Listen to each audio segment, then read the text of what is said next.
Mr. Dornbus, thanks.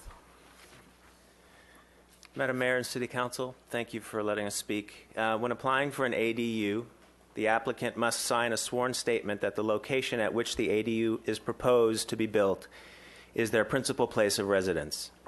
The law as written by the city is stated as follows.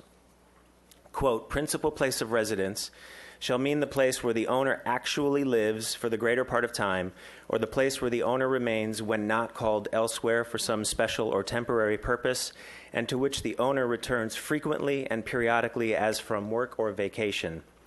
There may be only one principal place of residence. And at the time of this signing, the applicant also declares, quote, I own and occupy the property as my principal residence.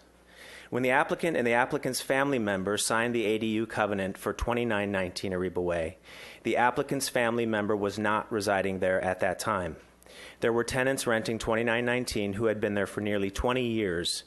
So in June of 2018, the applicant's lawyer provided a letter to the building department stating that, quote, to be in full compliance with the ADU regulations, the applicant's family member has been made a 50% owner of the property. This letter also stated that the applicant's family member was in the process of moving into 2919 as the full-time residence while it was being retrofitted. However, the aforementioned tenants remained in the residence for nearly 5 additional months while the hillside was stripped and grading commenced, and suddenly and unexpectedly moved out in November of 2018. And furthermore, the house still sits empty to this day. It is unoccupied. When we discovered this issue about the covenant, we were told by the department that although the applicant does not currently reside there, there was a promise that the applicant would live there upon completion of the ADU. Nowhere in the law does it offer such a future promissory option. The law reads, principal place of residence shall mean the place where the owner actually lives, the place where the owner remains, the place to which the owner returns.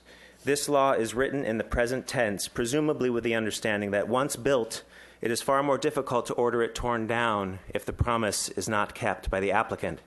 Allowing this covenant to be accepted seems to be a case of administrative license when the law clearly states otherwise.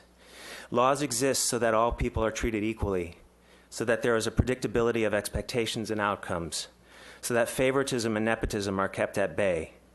Because of this issue and all of the many issues we've detailed over the past 6 or 7 months, we're asking that these permits be revoked. Thank you again so much for your time.